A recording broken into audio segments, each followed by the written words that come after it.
Sir, हालिया दिनों में हमारे मुल्क में ट्रेन में एक वर्दीपोश दहशतगर्द ने अपने सीनियर मीना साहब का कत्ल करने के बाद ट्रेन के कंपार्टमेंट में जाकर नाम पूछकर, चेहरे पर दाढ़ी देखकर, कपड़े देखकर उनको कत्ल कर दिया। और उसके बाद उसने कहा कि इस देश में रहना है तो मोदी को वोट देना पड़ेगा। मैं हुकूमत से जानना चाहूँगा कि क्या ये अक्सरती तबके की एक्सट्रीमिज्म और रेडिकलाइजेशन की बेहतरीन मिसाल नहीं है, और अगर है तो फिर हुकूमत इस पर क्या करेगी? सर, हमारे आइन में, संविधान में लिबर्टी ऑफ कॉन्शियस को लिखा गया, तमहीद में, यानी जमीर की आज़ादी का जिक्र किया गया है।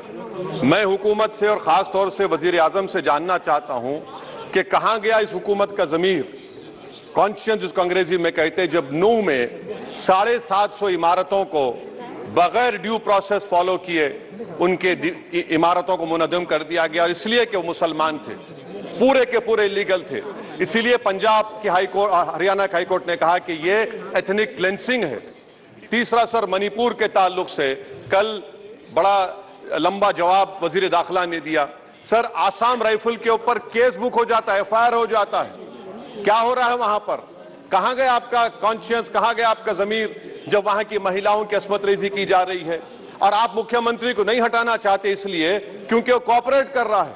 सर, मैं हरियाणा और मणिपुर के वजीर आला के लिए, किसी शायर ने अच्छा कहा था कि कुर्सी है तुम्हारा ये जनाजा तो नहीं, कुछ कर नहीं सकते तो उतर क्यों नहीं जाते?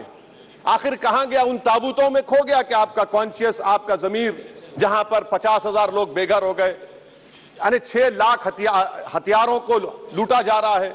आखिर कौन सा आप इंचार्ज वहां पर हैं? सर, चौथा पॉइंट, हिजाब को एक मसला बना दिया गया और मुस्लिम बच्चों को तालीम से महरूम कर दिया गया। क्या ये आपका लिबर्टी ऑफ कॉन्शियस है? कहां गया आपका जमीर? सर, अभी आपने फाइनेंस मिनिस्टर साहबा ने कहा, यहां पर DMK के मोहतरमा कनीमोजी ने महाभारत के द्रौपदी का जिक्र किया। मैं ये पूछना चाहता हूं, बिल्किस बानो इस देश की बेटी है या नहीं? जिस बिल्किस बानो को 11 लोगों ने रेप किया, प्रेग्नेंट थी, उसकी मां का रेप किया, उसकी बेटी को कत्ल कर दिया, उसकी मां का कत्ल कर दिया, आपने कातिलों को रिहा कर दिया। यह आपका कॉन्शियस है कि पसमानदा मुसलमान से प्रधानमंत्री को बड़ी मोहब्बत है?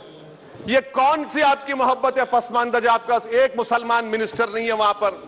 इखलाक से लेकर, पीलू खान से लेकर, अफान अंसारी से लेकर लुकमान अंसारी, मॉब लिंचिंग पूरे पसमानदा मुसलमान की होती है। पावरलूम बंद है अंसारियों के, कुरैश बरादरी का कारोबार बंद किया जाता है। स्पीकर सर, मैं कंक्लूजन में, अभी कल हमारे होम मिनिस्टर ने कहा था क्विट इंडिया।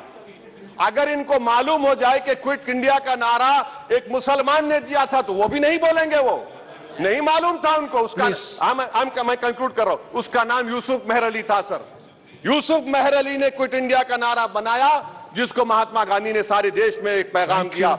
मैं कंक्लूड कर रहा हूं सर, इस देश में अगर आज क्विट इंडिया करना है तो कहना पड़ेगा चाइना क्विट इंडिया। जो गौ रक्षक है, जिसका नाम मोनू है, वो आपके लिए मोनू डार्लिंग बन गया है, उसको कहिए क्विट इंडिया। सर, जो लोग तुष्टीकरण की राजनीति आप कर रहे हैं, आप हिंदू अक्सरियती लोगों में हथियार बांट रहे हैं, ये आप देश के लिए खतरा पैदा कर रहे हैं। कंक्लूडिंग, इसीलिए हम आपसे अपील कर रहे हैं कि हुकूमत से कह रहे हैं कि आप जो सियासत कर रहे हैं इससे नुकसान देश को होगा। प्रधानमंत्री जब खड़े होकर जवाब देंगे, हम उनसे पूछना चाह रहे हैं, पॉइंटेड क्वेश्चन है, क्या देश बड़ा है या हिंदुत्व गोलवालकर की आइडियोलॉजी बड़ी है? सर, 2 लोग, 2 महाजे इस मुल्क में, एक चौकीदार है, एक दुकानदार है।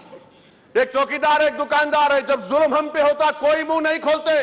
UAPA का कानून अमित शाह ने लाया, इन दुकानदारों ने तायीद की। आज उस UAPA का कानून में 83 साल का बुढ़ा सिपर, खत्म करो, सिपर नहीं होने से मर गया। आखिर कब तक दुकानदार और चौकीदार हमारी लाशों पर सियासत? सर, हम कंक्लूडिंग, कब तक सियासत करेंगे? अगर आप जुल्म के खिलाफ आवाज नहीं उठाएंगे तो आपकी दुकानदारी नहीं चलेगी, चौकीदार को पता।